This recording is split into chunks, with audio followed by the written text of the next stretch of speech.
n'éteins plus ardent. Viens, n'éteins plus donne ton cœur. Viens, tel que tu es ardent. Viens.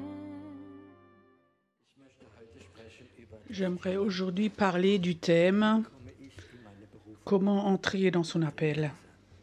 Est-ce que ça vous intéresse? Vous êtes sûr? Certains vont le regretter.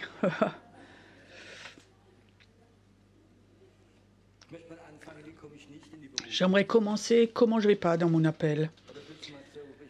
Ou je vais peut-être, c'est exagéré, mais le chemin classique, quand on est dans une église, surtout comme jeune homme, il va chez son pasteur, il dit « Pasteur, je sens un appel. J'aimerais aussi devenir pasteur comme toi. Qu'est-ce que je peux faire ?» Et à 99%, il dit « Fais une école biblique. » Fais une école biblique. Et à la fin des 3-4 ans, le leader de l'école va sans doute venir t'imposer les mains. Et alors tu reviens, tu vas être pasteur de jeunes et ce pasteur. Et alors quand je suis vieux, tu pourras me remplacer. Mais ça ne fonctionne pas comme ça. Pasteur Peter Schmidt, le pasteur qui est au ciel, 95 ans maintenant, c'était un exemple. Il me dit, tu sais Pierrot, quand chez nous il revenait de l'école biblique, la première chose que je fais, c'est de la délivrance.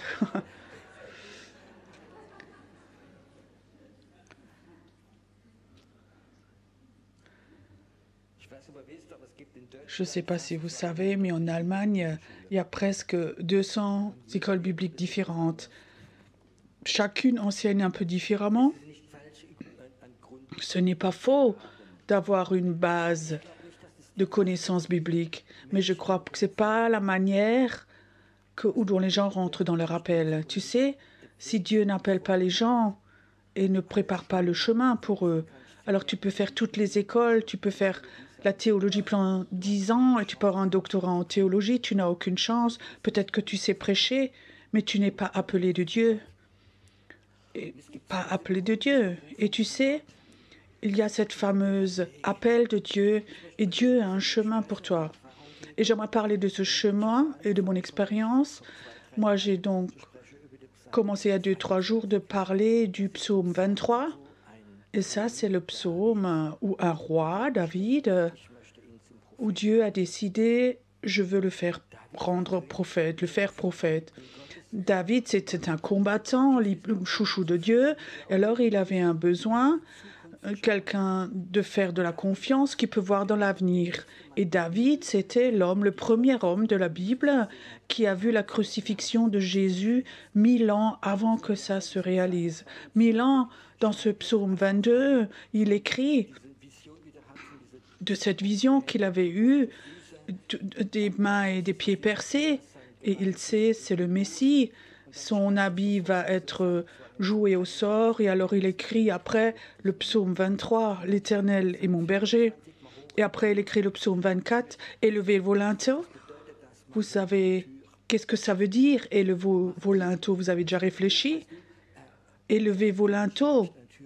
Ce n'est pas facile d'agrandir une porte. Moi, je peux la faire plus petite, mais pas plus grande. Je ne suis pas quelqu'un du métier, mais pour plus petit, je mets des planches de chaque côté. Alors, ça sera petit, ça, c'est très facile. Mais pour agrandir une porte, ça ne va pas bien. Comment on fait? Il faut casser le cadre. Mais lui parle d'une porte spirituelle. Il sait, ce Jésus vient, c'est celui qui sauve, c'est le Messie. Et il ne va pas passer par la porte du légalisme, mais ça va être une porte de grâce. La porte du légalisme, personne ne réussissait à part Jésus. Et David, il savait, celui qui ne va pas passer par la porte de la loi, mais une nouvelle porte. Élevez vos linteaux, le roi vient, ce roi va venir, et cette nouvelle porte, ça va être la porte de la grâce. Ça veut dire, il ne faut pas que tu fasses quoi que ce soit. Toi, tu as ouvert, Dieu a ouvert la porte pour toi, David dit « Ouvrez vos portes » et il prophétise de façon fantastique. Et David commence à parler de ce Jésus dans le psaume 22. Il est devenu prophète. Mais comment est-ce qu'il est devenu prophète? On a entendu, ça commence dans ce prophète, dans le psaume 22. « Je prie et tu ne me donnes pas de réponse. Dans la nuit, je ne trouve pas de repos. » Tu sais, il y a des temps qui vont venir dans notre vie, on va prier, où Dieu ne va donner aucune réponse. Tu connais cela? Mais on a appris, mes brebis entendent ma voix, oui, c'est juste. Mais il y a des jours où Dieu ne dit plus rien en face de toi, consciemment, pour que quelque chose se passe. Je veux dire que ça, ce ne sont pas les circonstances qui sont graves ou les démons. Si Jésus ne parle pas 3 jours avec moi, ça, c'est grave. Alors Pierrot meurt à l'intérieur, peut-être tu ne le vois pas, mais à l'intérieur, quand Jésus ne me parle pas 3 jours, alors quelque part, Jésus est tout petit, et il est en train de mourir. Et ça, Jésus veut parfois le faire avec nous. Jésus voudrait parfois qu'on ait des temps où nous mourrons, où notre chair meurt, notre orgueil ou d'autres choses, pour qu'il puisse toujours mettre une nouvelle vie en nous. Et que toute notre vie, ça va être un échange. David, ce roi, cet homme de foi, ce battant de Dieu, il arrive à ce point où il dit « Je suis plus un humain, je suis un ver. Mon cœur est comme de la cire qui fond. » Et ce combattant, il était complètement fondu. Et alors, il tombe dans la condamnation, il tombe dans le trou. Et tout d'un coup, il a une vision de Jésus. Tout d'un coup, il est devenu prophète. Et je ne sais pas si d'entre vous a été béni par le psaume 23 déjà. Là, il y a tellement dedans. Il a béni tellement des millions de personnes au travers de ce psaume 23. C'est le psaume le plus beau de la Bible parce que le roi est devenu vert. Et j'aimerais un peu vous raconter comment Dieu fait cela. Tu peux vite courir, sortir si tu as peur de cela. On peut laisser fermer la porte et on peut tous sortir en bas. Non. Moi aussi, j'étais un roi comme ça. À 25 ans, j'avais déjà mon entreprise, 5 entreprises, une villa. J'avais 30 employés, je gagnais beaucoup d'argent. J'avais un appartement de vacances. J'avais la voiture la plus chère qui existe. Et souvent, j'allais dans le restaurant le plus cher avec mes clients. Et tout de suite, les employés libéraient une table et disaient « Monsieur Fay, viens, libérer la table là-bas. » C'était un sentiment très beau. J'avais une équipe de foot avec mon T-shirt, j'étais sponsor. Et une fois, il y avait une finale et mes 2 équipes étaient en finale. Et les journaux avaient une grande photo avec les 2 équipes, avec les mêmes T-shirts, la même entreprise, le même sponsor. C'était un sentiment merveilleux. Mais Dieu avait sans doute un appel pour ma vie et je devais descendre très profond. Et c'était tellement profond que je suis atterrie en prison, j'étais en fuite. Donc j'étais en fuite à cause de mon business. Et après, Dieu m'a appelé. Et je suis allée dans une petite église pentecôtiste et aussi très tôt, parce que j'étais dans l'occulte à l'époque. Je voyais des choses dans l'esprit et je recevais le don de l'esprit. Et ça, c'était pas habituel dans cette église pentecôtiste. Plus que de la moitié des gens là-dedans avaient fait l'école biblique. 4-5 ans, ils avaient un titre et moi, je viens en tant que jeune, nouveau converti dans cette église. Je sortais de prison avec un caractère terrible, je vous ai déjà raconté. Quand j'arrivais à cette église, j'étais représentant. Donc j'avais une entreprise de ces pots d'échappement et le nom était de l'entreprise Devel. Et sur ma voiture, il y avait donc un autocollant Devel. Maintenant, tu imagines, j'arrive là dans mon église pentecôtiste avec ma voiture, avec cet autocollant. Et c'était l'époque où ils avaient tous des autocollants. Jésus t'aime, Jésus revient bientôt. Et moi, je viens avec cet autocollant. Et les gens savaient que j'avais un caractère spécial, que personne n'osait me dire. Là, autocollant sur la voiture. Après plusieurs semaines, ils ont osé dire à mon épouse. Tu sais ce que ça veut dire en anglais, devil? Et cet homme, donc je voyais des choses, des visions là, et je recevais des paroles prophétiques aussi, et qu'ils étaient vraiment justes. Ils ne pouvaient rien dire contre parce que j'étais très précis et juste. Et un dimanche matin, j'avais une parole prophétique, et ça c'était pour un des anciens de l'Église. Et je savais, Dieu l'appelle à aller à un autre pays. Il lui a montré la ville, et je l'ai dit aussi. Et ça ne plaisait pas du tout au pasteur, ça. Et ce dimanche matin, j'oublierai jamais. Après, lui allait devant. C'était pas une grande église. Et pendant 1 heure et demie, c'était habituel pour lui. Il a prêché sur de fausses prophéties. Il était là, devant moi, et j'étais en deuxième rangée. Il m'a tout le temps regardé. Et je peux te dire, tu deviens de plus en plus petit sur ta chaise, et tout le monde savait pourquoi il racontait ça. Et à la fin, avant qu'il dise Amen, il dit, je vous encourage quand même à prophétiser. C'était un super encouragement pour moi. J'étais vraiment abattue. Je rentre chez moi. Ce dimanche matin, mon épouse n'était pas avec à l'église parce qu'elle allait pas bien. Je rentre chez moi et Bon, il était midi et demi, je vais ouvrir la porte. Elle m'a déjà entendu, elle vient à ma rencontre, elle ouvre la porte. Ah, rentre, ah, j'ai entendu que tu as donné une mauvaise prophétie aujourd'hui.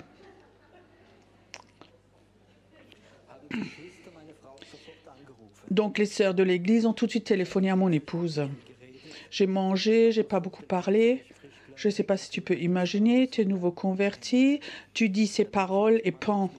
Alors j'ai fait quelque chose. L'après-midi, je suis allée promener en forêt et c'est souvent une manière dont moi je digère des choses. Donc je suis allée promener en forêt tout seul à Saint-Gilgal, je me rappelle encore. Et alors j'ai dit une prière à Dieu. J'ai dit, cher Dieu, je t'aime, je t'aimerai toujours, je ne vais jamais te quitter, mais je te prie, je te promets, je ne vais plus jamais prophétiser. Plus jamais. Et tu sais, j'étais sûre, je ne vais plus jamais marcher sur l'eau, les dons de l'esprit. Je lui ai promis. Il fallait que ça meure. Les dons devaient mourir. Vous savez, Dieu, après, m'a de nouveau repris, m'a transformé, mais c'était une mort profonde en moi. J'ai courte, mais 3 ans après, dans la revue Charisma, il y avait comme ça un article, un reportage, je ne sais pas qui me ramenait cette revue, et je lis ça. Et là, il est écrit dans cette ville en Espagne où j'ai prophétisé, dans cette ville en Espagne, il y a un réveil qui s'est fait. Et Dieu me dit, regarde dans ce journal, après 3 ans, c'était pas faux ta prophétie, mais 3 ans, ça m'avait touché.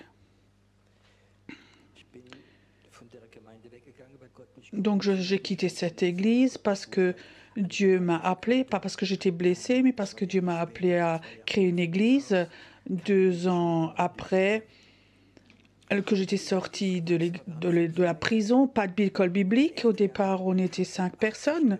La première année, on avait 80 baptêmes.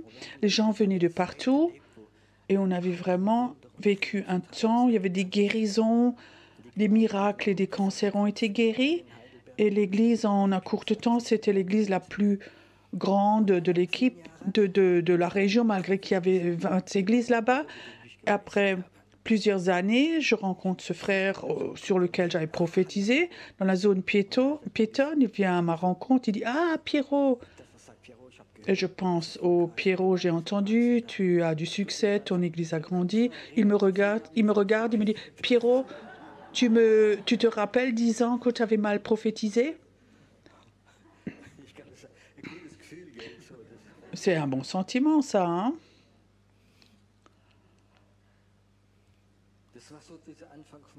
Ça, c'était comme ça mes débuts dans le ministère prophétique. Après, Dieu m'a appelé, lâche ton boulot. Donc, j'avais en tant que commercial un bon boulot, j'avais une belle voiture A6 Audi, et lâche tout, on n'avait aucune sécurité, on avait des dettes et plein de choses. Alors, on a vécu par la foi, et la foi, ça veut dire, il faut que tu fasses confiance à Dieu, pas aux humains. Moi, je l'avais dit à personne que j'avais pas d'argent, que je n'ai rien du tout. Je voulais que Dieu fasse ceci.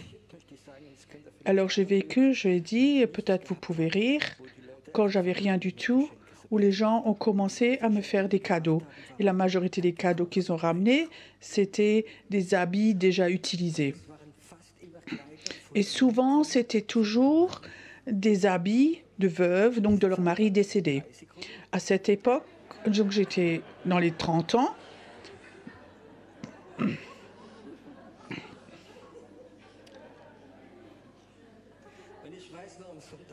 Et je sais encore, le dimanche matin, j'étais là devant, la cravate du frère tel et tel, la veste de tel et tel, même les sous-vêtements, les chaussures, les chaussettes, sans doute de 6 frères qui étaient au ciel. Et vous savez ce qui était beau? Les veuves se sont réjouies, ça c'était beau. Oh, la cravate de mon mari se promène là devant.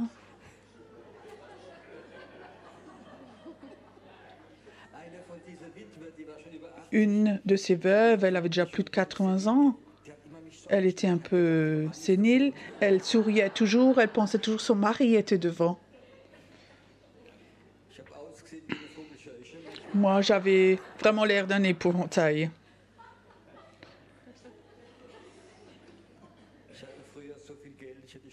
À l'époque, j'avais tellement d'argent, j'aurais pu avoir les plus beaux habits. Et maintenant, je me promène là. Après, on a fait un séminaire. Le premier séminaire de l'église, on était dans le Odenwald. C'était une petite maison. Et dans cette maison de vacances, il y avait une petite église. Ils étaient 6-7 personnes. Et la majorité des personnes, c'était des vieilles personnes qui habitaient là-bas ou des gens qui étaient psychiquement malades. Et cet homme disait, Pierrot, si tu fais le culte, est-ce que nos habitants, nos personnes peuvent venir? Je peux dire oui, vous pouvez tous venir. On avait l'habitude. Et 5-6 personnes venaient encore. Les derniers jours, quand j'étais là-bas, un homme venait qui habitait là-bas, 60 ans à peu près. Donc je sentais que psychiquement il n'allait pas bien et les gens n'ont plus la force de vivre dans le monde. Après, ils vont dans des maisons comme ça. Il était croyant, il venait me voir. Il avait aussi un problème d'élocution et cet homme voulait me donner quelque chose. Et alors, il me donne un petit bout de papier et là, il y avait quelque chose dedans. J'ai ouvert et je sais encore, c'était 20 D-marks en pièces de 1 et 2 D-marks. Et l'homme, en fait, avait cassé sa tirelire pour me donner ceci. Et j'étais homme d'affaires. Je gagnais des centaines de millions avant et cet homme me donne 20 des marques de son petite monnaie, de sa tirelire, c'est quelqu'un qui n'a rien. Alors je prends cet argent, je dis frère, Dieu t'aime, j'ai pas besoin de ça et je veux lui donner et Dieu me dit je voulais lui rendre et là le Seigneur me dit si tu lui rends, moi je ne peux pas te bénir, dit le Seigneur. Ça avait brisé mon cœur que ce pauvre homme qui n'avait pas d'argent, qui doit tout donner, qui n'avait peut-être quelques sous à la fin du mois, il me ramène son petit reste de sous qu'il avait. Et moi, en tant qu'homme d'affaires, j'avais tellement d'argent. Vous savez, vous ne pouvez pas vous rendre compte ce que je ressentais. Et ça, c'était une façon de mourir. Et je savais, Dieu ne peut pas me bénir si je ne meurs pas dans les finances aussi. Et à partir de ce jour, Dieu a de nouveau commencé à me bénir. Tu comprends? C'est pas que je suis millionnaire, mais on a une belle maison, j'ai une belle voiture. Je vis avec de la joie. Et il fallait que je meure aussi dans ce domaine des finances aussi. Et comme ça, j'ai vécu dans ma vie différentes façons de mourir aussi. Je vous en raconte différentes. On avait un cher frère et on faisait des séminaires à Pertisa ou en Autriche. Et cet hôtelier, on était, il était croyant. Et pendant le culte, il emmenait sa maman. Elle avait déjà plus de 80 ans et je prêchais là. Et sans doute, Dieu l'avait touchée. Elle venait devant. Et dans son vieil âge, elle est née de nouveau. Donc, elle rencontre Jésus. Plusieurs années plus tard, on est allé faire un séminaire en Tunisie et elle emmène sa maman qui était 85 ans. Donc là, en Tunisie, Et elle n'était jamais sortie de son petit village du Tyrol. Elle était assise dans l'avion et elle se lève dans l'avion et elle dit « Oh, la belle église !»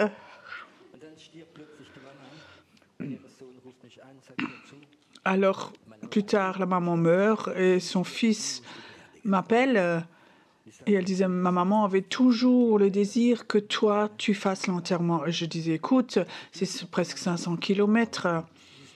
Aller-retour, c'est énorme. » Et il disait « Écoute, j'ai promis à maman, c'était son souhait. » Alors je dis « Bon, ok, alors je vais à Pertisao et je fais cet enterrement. » Donc je suis allée à Pertisao.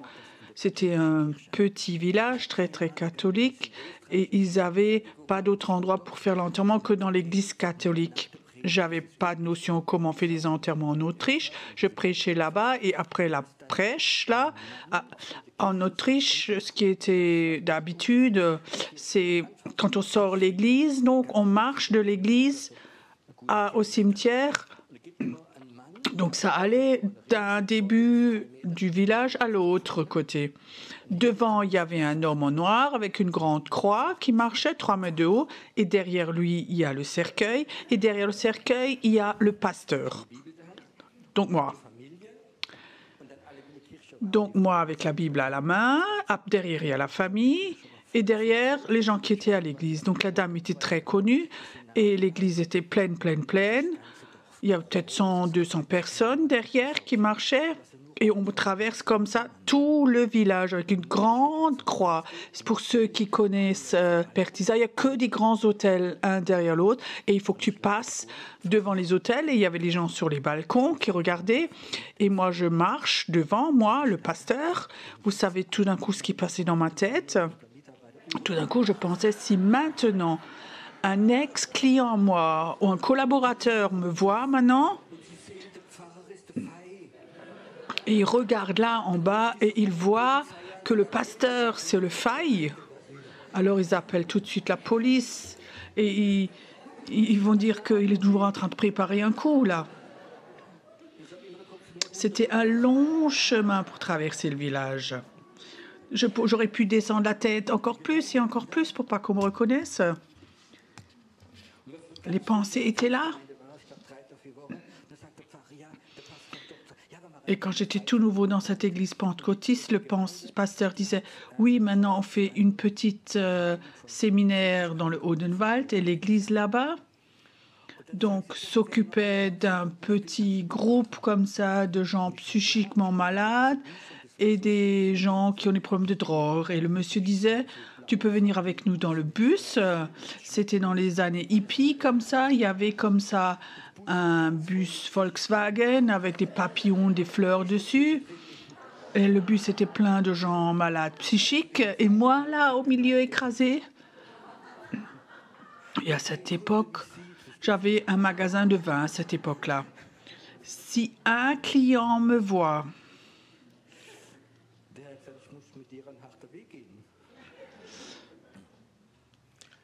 Le Seigneur a dit, il faut que j'aille avec toi un chemin difficile. Mais j'aimerais simplement raconter d'un frère qui avait un ministère très très puissant. Oui, donc un ministère international et il avait une forte onction aussi, un fort ministère. Et alors il me raconte, en France, il travaillait en tant que commercial dans une entreprise. Et ils étaient 5 commerciaux et tous les lundis matins, ils se réunissaient dans le magasin pour parler de leurs bénéfices. Ils avaient une réunion. Donc le lundi matin, il y avait le chef devant avec les 5 commerciaux. Et il servait déjà Dieu, il avait déjà un groupe de maison. Alors le Saint-Esprit lui dit, regarde là le collègue à côté là qui est assis, invite-le ce week-end chez toi à la maison. Alors il dit, Saint-Esprit, ça va pas, on est juste en train de rénover une pièce là, en train de la retapisser. Ça, je peux pas faire dire à mon épouse, elle sera pas d'accord, on est en train de rénover pour inviter comme ça quelqu'un. Et il dit, Seigneur, je fais une autre fois. Le Saint-Esprit dit, encore une fois, invite-le. Et non, mon épouse ne sera pas d'accord. Alors il ne l'a pas invité.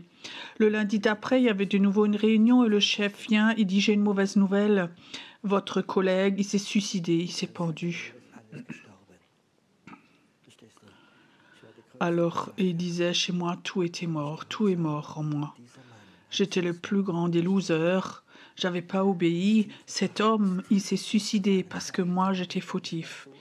Il est tombé très, très profondément dans le trou. 3 jours, disait, j'étais tellement au fond du trou.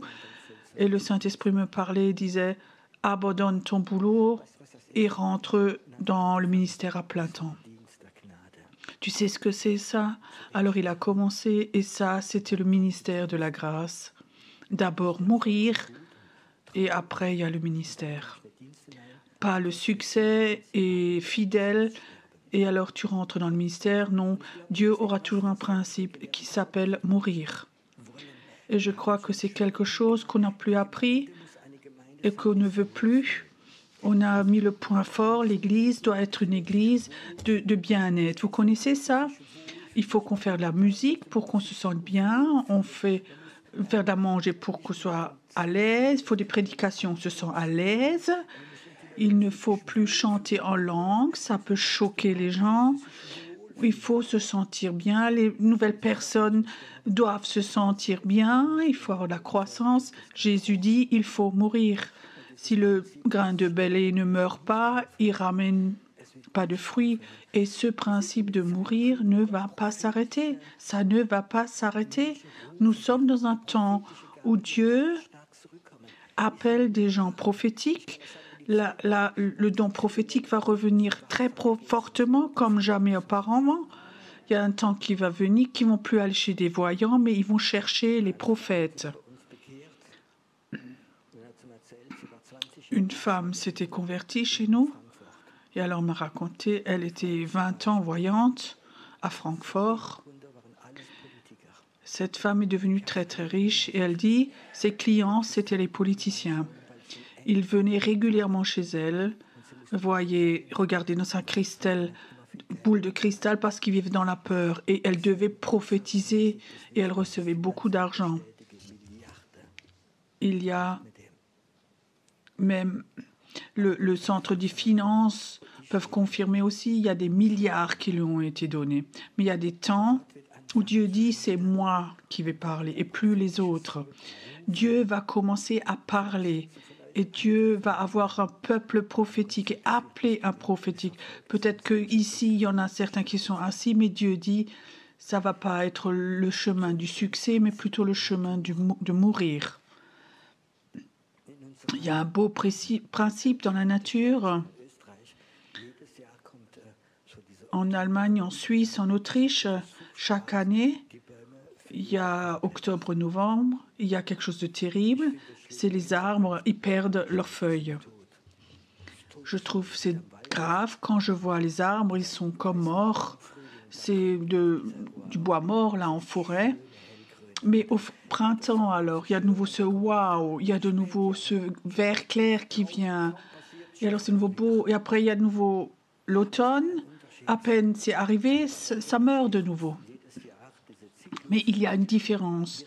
Un arbre, quand il meurt chaque année, quand il fait ce cycle, l'arbre aura toujours un cercle, une cerne de plus. Mon beau-père était garde forestier et il m'a montré ça. Quand on coupe un arbre, on peut voir dans la tranche quel âge a l'arbre dans ce qu'on compte les cercles, les cernes. Et je crois que c'est comme ça un principe. Chaque mort que tu vis, que tu acceptes, tu vas devenir plus fort. Plus fort est l'arbre, plus il va porter du fruit, plus il va être fort. Aujourd'hui, nous voulons remplacer ça par des choses intellectuelles. Il y a des gens, ils font des écoles bibliques, ils ont appris à prêcher, ils savent même parler 2-3 langues, peuvent raconter de belles vérités, mais l'onction de Dieu n'est plus dessus. Une des plus grandes expériences que j'ai faites, c'était à Mulhouse, quand j'ai une fois prêché en France. Il y a un homme qui vient devant il avait à peu près le même âge que moi, et il me tombe dans les bras et il pleure, il pleure, il pleure, il pleure. Je dis, mais pourquoi tu pleures comme ça? Alors il raconte, mon papa, c'était dans le mouvement pentecôtiste, un prédicateur, on était 6 enfants, et mon papa, tous les 2 ans, il commençait quelque chose de nouveau, une nouvelle église. Quand l'église avait 100 personnes, il allait dans la prochaine ville et il recommençait. Et il y avait des signes et des miracles constamment. Quand l'église était assez grande, et on continuait. Et comme ça, il a construit 20 églises. Il n'avait pas d'école biblique, mais Dieu l'avait appelé à faire cela. Alors il disait, moi j'étais là-dedans. Je fais tous ces voyages, j'ai vu tous ces miracles chez mon papa. Et maintenant, depuis 20 ans, j'ai perdu ma foi parce que je n'ai pas pu surmonter d'aller dans des églises où les gens prêchent et prêchent et prêchent et il n'y a plus de puissance qui est là. Alors ce matin, il était là à Mulhouse et il disait, je ne sais pas pourquoi, ça fait des années que j'étais plus là et alors je te vois prêcher et j'ai vu ce que mon papa avait et ça, je veux de nouveau l'avoir. Alors il était là devant, il pleurait parce que son cœur était complètement desséché parce qu'il avait vu ce qui est réel, ce que Dieu peut faire et ce qui est le reste, ce qui est qu'on copie. Si tu es une copie d'une copie, d'une copie de copie, on voit toujours quelque chose, mais ça va être beaucoup plus pâle. Et j'ai l'impression qu'en ce moment, dans le milieu chrétien, on a fait ça en ce moment, que ce soit les ménonites, les méthodistes, les pentecôtistes, les charismatiques. On a toujours fait des copies, de copies, de copies, parce qu'on a perdu l'original. Et je peux te dire, l'original, pour le recevoir, il faut mourir. Je crois qu'il faut qu'on apprenne de nouveau aux personnes à mourir. J'étais au service militaire dans un groupe élite et on était menus à la dure. Alors je me rappelle un des premiers exercices, ils ont fait un grand trou, 2 mètres sur 2, peut-être 2 mètres ou 2,50 mètres de profond. Et alors ils t'ont jeté là-dedans et il faut que tu sors tout seul de ce trou. Et c'est pas si facile que ça. Et il y a des gens là-dedans, ils ont crié, ils ont eu des dépressions, ils ont crié comme des enfants parce qu'ils ont eu des paniques. L'officier a dit, ça ne les intéresse pas. Si tu veux mourir, meurs. Bah, à midi, il y a le repas, si tu veux. De l'autre côté, ils ont appris de leur propre force à sortir, de développer une volonté. Et ça, on l'a perdu en ce moment. Tu as de la valeur, tu es aimé de Dieu, ce bien-être, et tu es caressé, et tout comme ça, tout ce sentiment de valeur et sentiment de bien-être jusqu'à ce qu'on explose, parce qu'on se sent tellement bien et parce qu'on se sent tellement aimé. Dieu dit, sortez dans le monde, prêchez l'évangile, faites des miracles, guérissez des malades. Et ça ne se fait pas dans le bien-être. Ça se fait quand tu es en guerre. Moi, je ne suis pas de ma nature quelqu'un qui veut provoquer la guerre. Le bien-être, chaque personne d'entre nous le connaît. Et parfois, Dieu fait l'inverse. En France, un homme m'avait invité, un homme d'affaires, dans la ville de Clermont-Ferrand, en milieu de la France, et disait, écoute, moi j'aimerais faire une évangélisation là-bas, faire un culte de guérison avec toi. Et je disais, ok, si toi tu organises tout, moi je viens. Et cet homme, il était chrétien, il avait comme ça eu sa vision, et alors il va chez 5-6 pasteurs, il dit, écoutez, moi je paye la salle, je loue la salle, je paye la pub. S'il vous plaît, dites à vos brebis de venir et après, s'il y a des convertis, ils peuvent venir chez vous. Et lui pensait, c'était une idée fantastique, il va chez les pasteurs et tous les pasteurs, je crois qu'il y en a eu 5 ou 6 de la ville, et ils disent, ça ne nous intéresse pas, le monsieur Faye, on ne le connaît pas, on ne veut pas l'avoir. Cet homme ne s'est pas laissé décourager, il a dit, je fais quand même, il a loué une salle et dans le journal, il a fait de la pub. Samedi midi, 16h, il y a M. Faye qui vient. Il a le don de guérir les malades et de voir l'avenir. Il n'y a rien de chrétien, pas de verset biblique, rien du tout.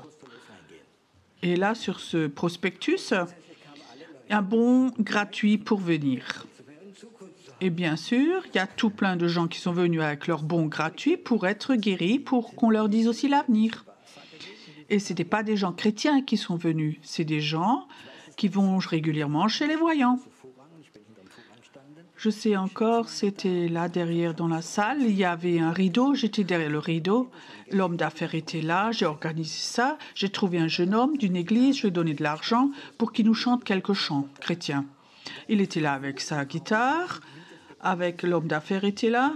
Alors quelque part dans la salle, je ne sais pas comment c'est venu, il y a comme ça un murmure qui se faisait que c'est quelque chose de chrétien, cette réunion, peut-être même une secte. Et quelque part dans la salle, je sentais comme les gens devenaient nerveux et la joie, l'atmosphère changeait et il y avait presque une... Si lui,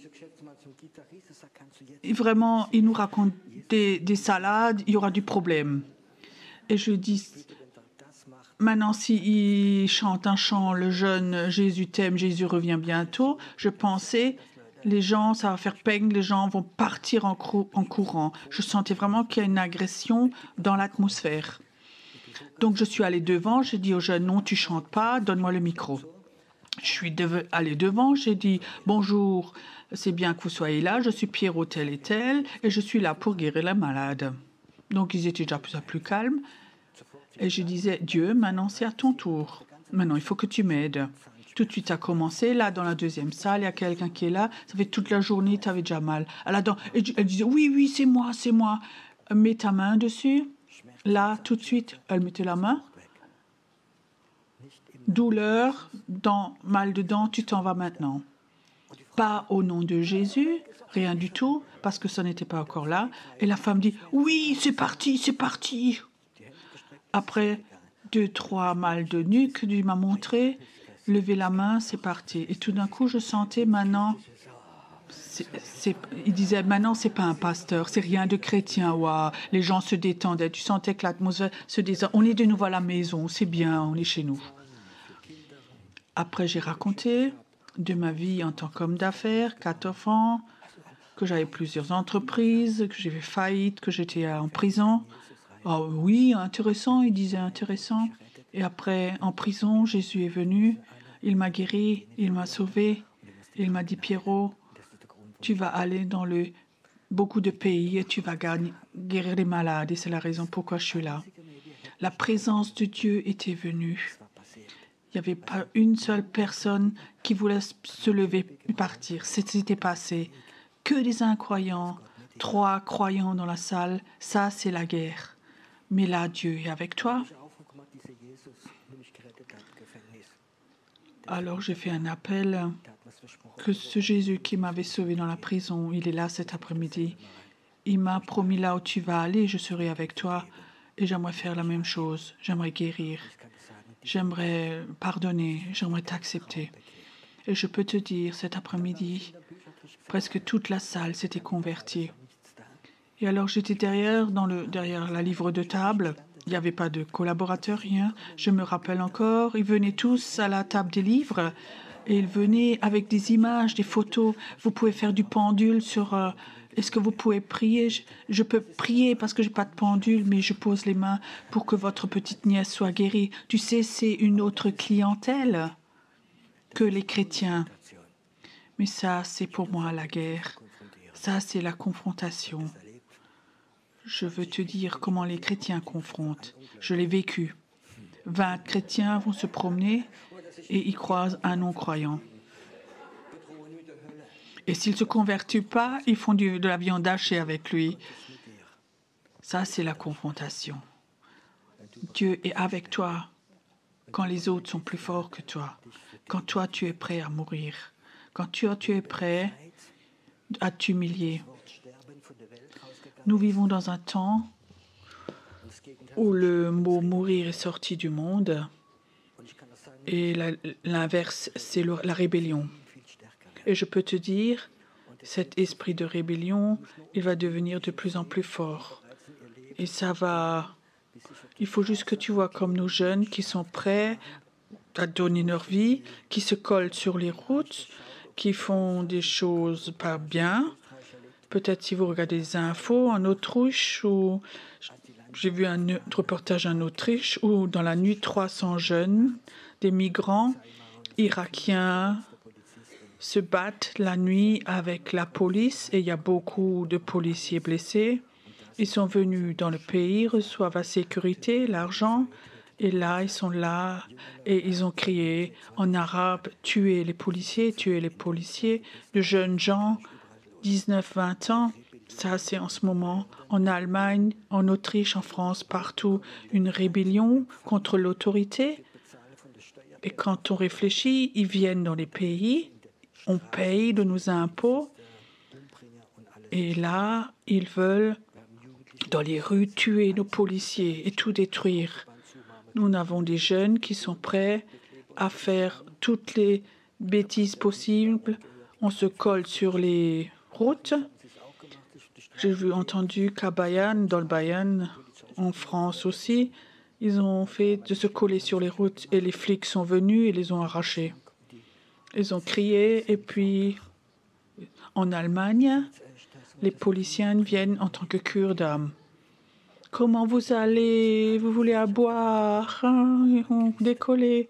La rébellion est dans toute la société, aussi chez les chrétiens.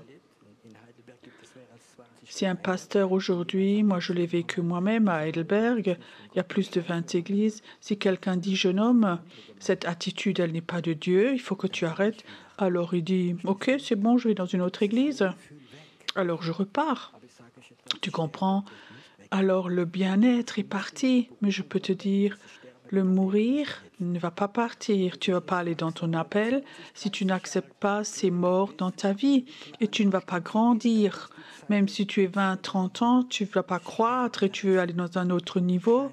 Tu vas avoir des temps où il y aura des temps de mort, où tu deviens petit, où tu t'humilies, où tu ne te sens pas bien du tout. Et ce qui meurt, Dieu le remplace par sa vie. Le baptême, c'est peut-être que le premier pas de cette mort. Mais il y a beaucoup d'autres morts qui vont suivre. Tu sais ce que dit Dieu? Tu peux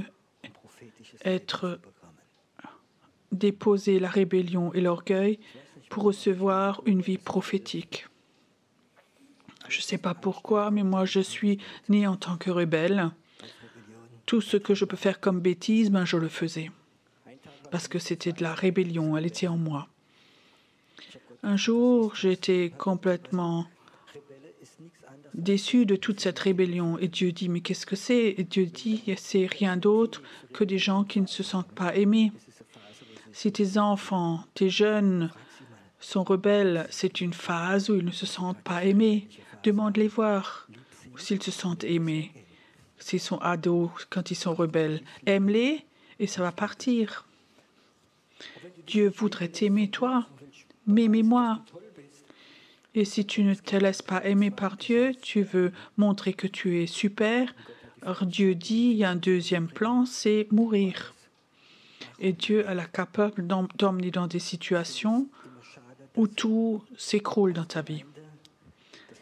Je trouve que c'est parfois dommage, en tant qu'Église, que des gens qui viennent au Seigneur, c'est souvent des gens qui ont vécu ces crashs dans leur vie. Un divorce, quelqu'un est mort, ils ont fait faillite, ils ont été rejetés. Alors ils ont ces phases où ils sont à terre et alors ils viennent à Dieu. Est-ce que ce n'est pas mieux de venir à Dieu parce qu'ils savent qu'il y a un Dieu qui m'aime, je me laisse aimer par lui, je me laisse laver les pieds par lui. Et alors la mort est beaucoup plus facile. Et c'est ce que ce matin j'aimerais vous partager. Si tu veux aller dans le prophétique, tu auras toujours des temps de mort dans ta vie. Tu auras des temps où tu es à terre, où tu espérais tellement, tu souhaitais tellement, ça ne marchait pas. Et j'ai appris dans ces temps, comme David, de dire malgré cela, je reste debout. De dire Dieu, je suis déçu, je suis brisé. Mais je veux dire, malgré cela, je reste debout parce que je sais, la Bible dit tout ce que Dieu aime. La Bible, Dieu va faire la meilleure des choses de ces situations-là. Il est temps que nous acceptions de nouveau ces morts et que nous disions oui à cela. L'appel est plus important que d'avoir ces moments de bien-être. Je suis prêt à mourir. Alors Dieu va élever ton esprit et tu vas voir comme ce prophétique, ce surnaturel va venir fortement. Moi, j'ai des problèmes de ces prédicateurs qui racontent toujours les victoires et les victoires. Tu les écoutes et ouais, que du succès, que du succès. Moi, je crois que Dieu veut pas que donner du succès. Mais si j'ai du succès, alors je dis Dieu, je cherche pas le prochain succès, je cherche le pont de la grâce. Tu comprends? Du succès en succès, c'est tellement dangereux, ça nous rend aveugles et souvent après on a un immense crash. Mais maintenant, avec le succès, on veut prendre le pont de la grâce. Si tu veux, sur le prochain succès, mais je passe par la grâce. Pas de succès en succès. C'est quelque chose de tellement dangereux. Est-ce que tu es prêt de dire, Seigneur, j'aimerais te donner ma rébellion, mon orgueil, et en échange, j'aimerais un bon d'onction prophétique. Je te donne mon caractère rebelle qui est toujours contre tout. Si tu veux m'humilier, Seigneur, tu peux m'humilier. Mais de toi, Seigneur, j'aimerais avoir ce manteau prophétique. J'aimerais aller dans le surnaturel. J'aimerais te servir, Seigneur. J'aimerais apporter beaucoup de fruits pour t'honorer, toi, pour t'honorer, toi. Si tu es là ce matin et tu es prêt à faire cet échange, ta rébellion, ton orgueil, de déposer tout ça, de dire Seigneur, je te le donne. Pas parce que j'ai fait plusieurs fois, je te le donne encore, mais en échange, je veux recevoir quelque chose de prophétique. J'aimerais rentrer dans ce surnaturel, je veux rentrer dedans, je veux l'avoir ça. C'est un moment, je crois, où Dieu voudrait faire cet échange. Beaucoup d'entre vous sont venus. Ils ont ramené des francs suisses ou des euros et tu les as échangés contre la monnaie d'Israël, d'ici. Simplement fais un échange. Cet échange aussi, tu peux le faire ce matin. Ce matin, tu peux échanger ton toit, de lui donner ton toit. Mon moi, je ne veux pas mourir. En aucun cas, donne-le ton toit et Dieu va faire alors cet échange. Cette mauvaise monnaie, ils vont l'échanger contre de la bonne monnaie. C'est un Dieu qui échange. C'est un Dieu qui prend la mauvaise monnaie. Souvent, on voulait payer avec la mauvaise monnaie. Je te donne juste un conseil. En tant qu'ex-pasteur, leader, tu vas toujours voir dans l'Église, comme il y a des musiciens qui viennent, qui se convertissent, c'est des musiciens qui viennent, ils sont du monde, ils sont touchés, Dieu les a touchés et ils se sont convertis. Jésus, je te donne ma vie, bénis-moi. Alors souvent, le pasteur font une faute, ils les prennent tout de suite dans le groupe de louanges. Ils peuvent bien chanter, ils peuvent avoir de bons instruments. Alors ils apprennent vite d'avoir un bon bout d'onction et pour servir. Je peux te dire, ces gens-là sont souvent ceux qui divisent les églises et font du chaos dans l'église. Pourquoi? Parce qu'ils ne sont pas morts avant. Parce que leur don n'est pas mort avant. Je suis un super musicien et on met un peu d'onction dessus. Et souvent, j'ai remarqué si ça se passe. Et il y a des scissures dans les églises à cause de ce genre de choses. Quand un musicien vient et qui s'est converti, ne le mette pas tout de suite dans le groupe de louanges. Laisse-le mourir jusqu'au moment où il dit « Oui, c'est juste. Je pensais que je suis un grand musicien. Non, je ne le suis pas sans Dieu. » Et s'il est prêt à mourir, et tu veux le prendre, alors il va devenir très fort. Où nous avons oublié d'apprendre les gens à mourir. Vielleicht bist du noch heute da und du denkst, du hast eine Gabe. Est-ce qu'aujourd'hui tu es là et tu penses que tu as un don? Auf mich gewartet. Dieu peut utiliser ce don. Etwas ist in dir drin. Dieu a attendu tellement longtemps. Was Gott sagt, Il y a quelque chose en toi. diese Gedanken nicht opferst, Tu sais ce que Dieu dit nicht richtig gebraucht. aussi longtemps que tu ne sacrifies pas ces pensées-là. Je ne peux pas vraiment t'utiliser. Begabung, wie du hast, kannst du Gott schenken und sagen, Gott, Ton don que tu as, tu peux l'offrir à Dieu et dire, Dieu, nichts habe zu geben, nichts, j'aimerais arriver à ce point où je n'ai rien à te donner. nichts anderes. Alors tu vas voir comme Dieu va poser son pouvoir sur toi. Die Bank Gottes geht gerade auf. Bist du bereit? La banque de Dieu est en train de s'ouvrir. Est-ce que tu es prêt à faire cet échange? Est-ce que tu es prêt à échanger la mauvaise monnaie, Ich möchte richtig, de lui déposer ça et de dire je te la donne? weißt du, J'aimerais avoir la bonne monnaie. irgendwo sein, Tu sais, la garantie d'une monnaie est toujours quelque part. Que ce soit en dollars, en euros, il y a toujours une réserve en or. es ist Blut Jesus. La valeur de Dieu, c'est aussi une réserve, c'est une sécurité, c'est le sang de Jésus. Deine Bank gerade aufgeht heute Morgen. Merci Seigneur que ta banque Das ist est en train de s'ouvrir ce matin, qu'un échange se fait maintenant, Stolz und Rebellion. où on échange la mauvaise monnaie de rébellion et d'orgueil, de dons personnels, qu'on peut te ramener tout ça, Sterben zu bekommen, et nous sommes prêts diese prophetische Salbung de recevoir l'onction de la mort dienen. pour recevoir cette onction prophétique pour servir. Eine Zeit der Anbetung haben, wo du mit Gott reden kannst. J'aimerais qu'on ait un moment de louange encore et d'adoration où tu peux parler avec Dieu. Je ne fais pas d'appel parce qu'il y a trop de gens qui vont être là, mais fais-toi cet échange avec Dieu. Dieu entend ta prière aujourd'hui parce que cette banque qui est là aujourd'hui, elle est là ce matin. La porte de la banque de Dieu, de la monnaie d'échange est ouverte ce matin. Fais-le. Seine Hände durchbohrt für die Sünde. Ich sah seine Füße geheftet ans Kreuz, dann sah ich sein Haupt und verwundert die Seite.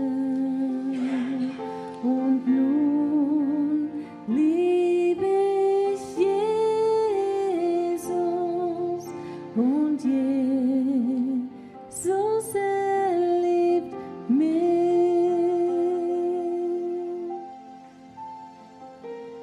Ich sah seine Hände durchbohrt für die Sünde. Ich sah seine Füße geheftet ans Kreuz. Dann sah ich sein Haupt und verwundert die Seite. Und nun lieb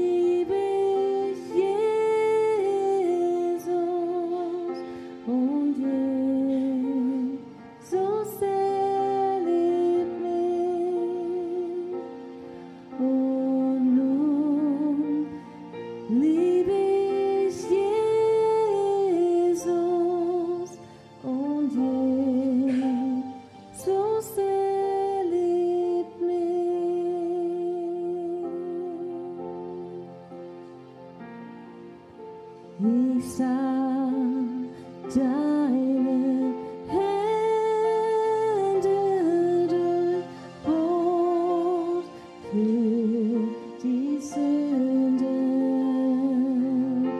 Ich sah deine Füße geheftet ans Kreuz. Dann sah ich dein Haupt und verwundet die Seite. Und nun liebe ich Jesus und Jesus liebt mich. Und nun liebe ich Jesus und Jesus, er liebt mich.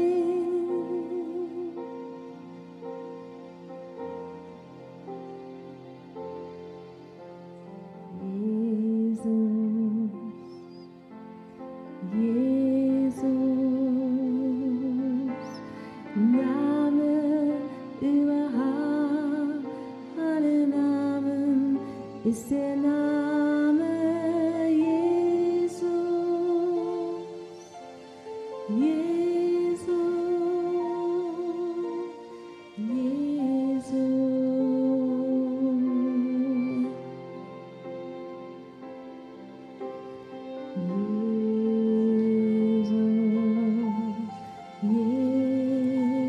Jesus. Name über allen Namen ist der Name Jesus.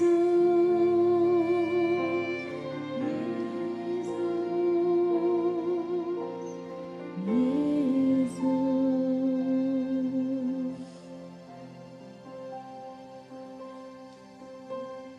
Du allein bist siegreich auferstanden und du regierst in Herrlichkeit. Du allein bist siegreich auferstanden und du regierst in Herrlichkeit.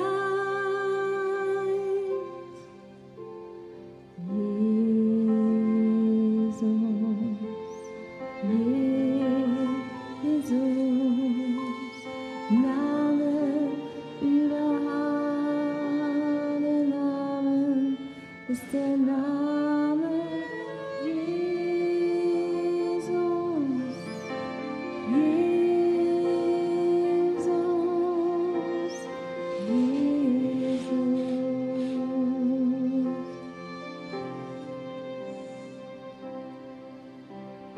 Er allein ist siegreich auferstanden und er regiert in Herrlichkeit. Du allein bist siegreich auferstanden und du regierst in Herrlichkeit.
Wir sind deine Armee,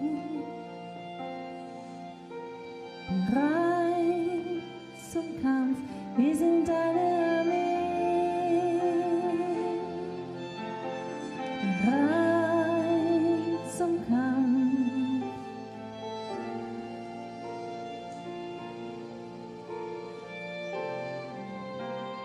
Ruf mich bei meinem Namen.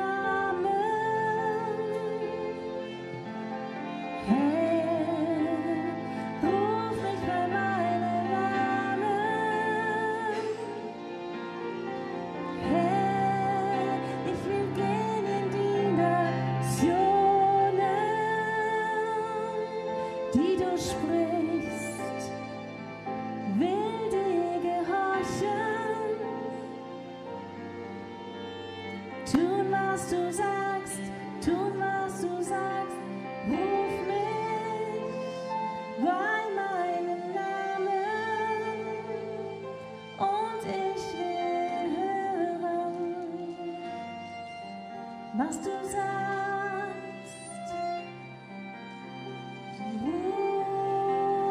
Ruf mich am Morgen, in der Nacht und bei Tag. Herr, ich will gehen,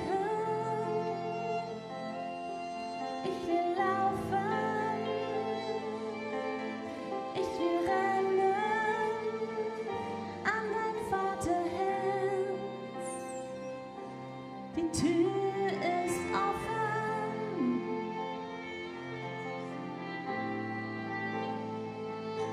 die Tür ist offen für mich.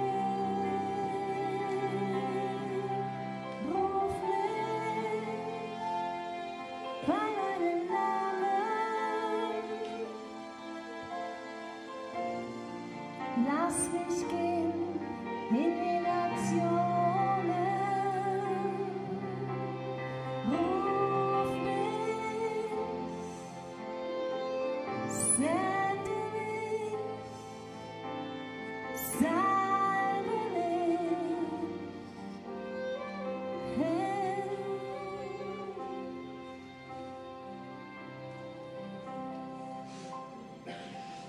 Ich will gehen, ich will laufen,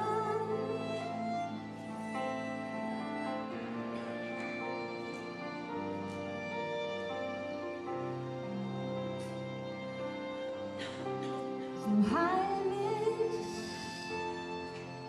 dass ich gehen kann. Setze mich frei, dass ich laufen kann. Und ich will laufen in die Nationen.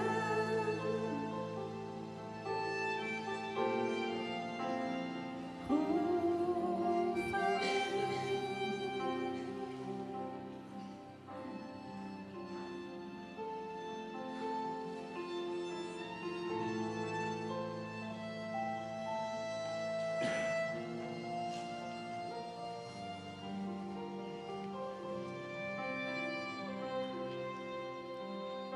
Tauf mich mit deinem Feuer, ruf mich in der Nacht,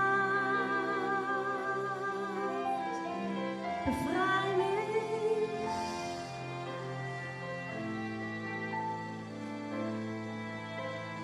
heile mich, mein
danke dir für dieses Land.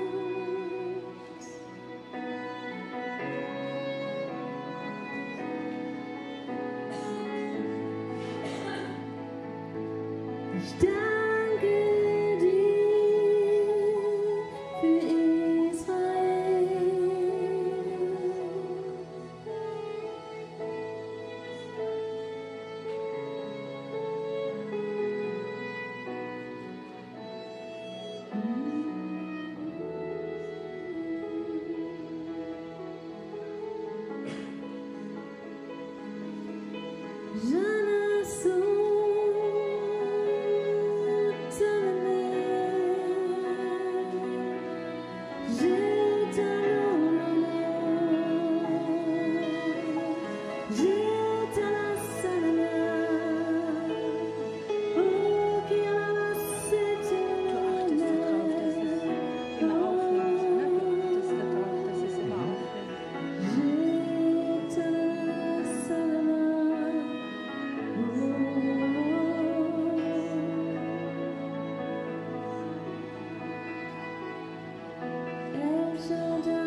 Deine Augen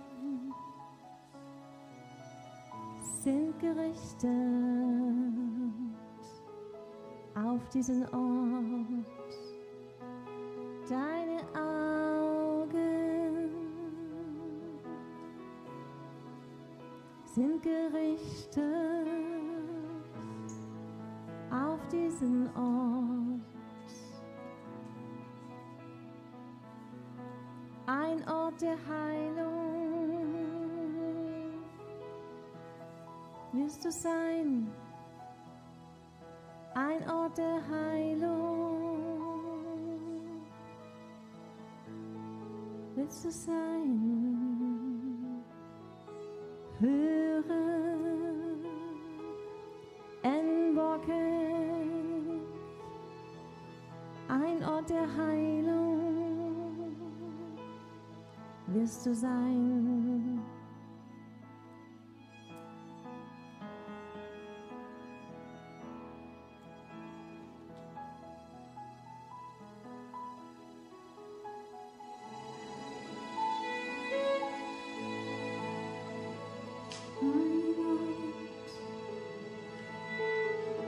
Der Zeichen und Wunder werden geschehen.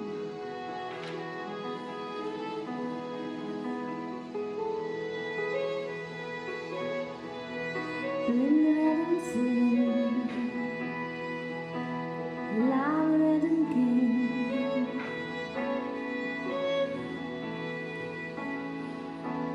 Blinde werden sehen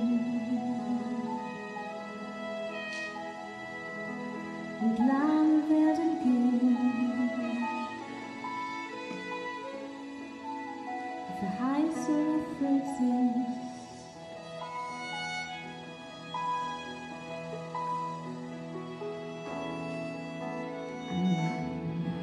Der Heilung wirst du sein.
Schenk mir Tränen, schenk mir deine Gegenwart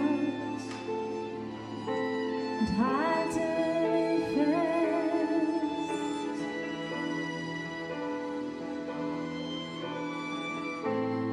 Du bist mein Zufluchtsort.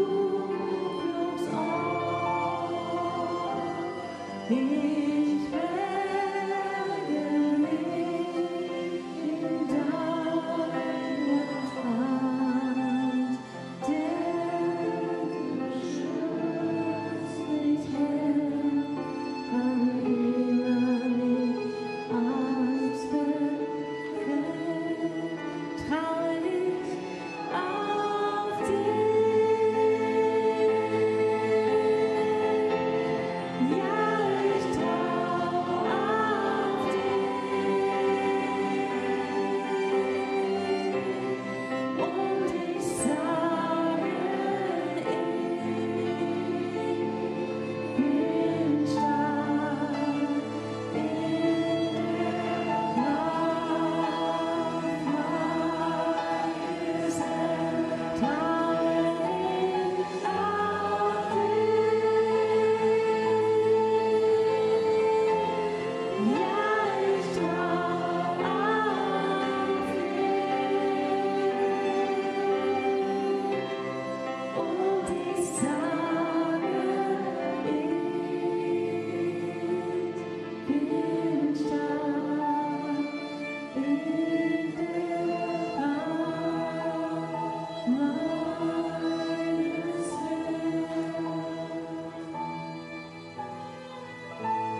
Deshalb will ich mich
du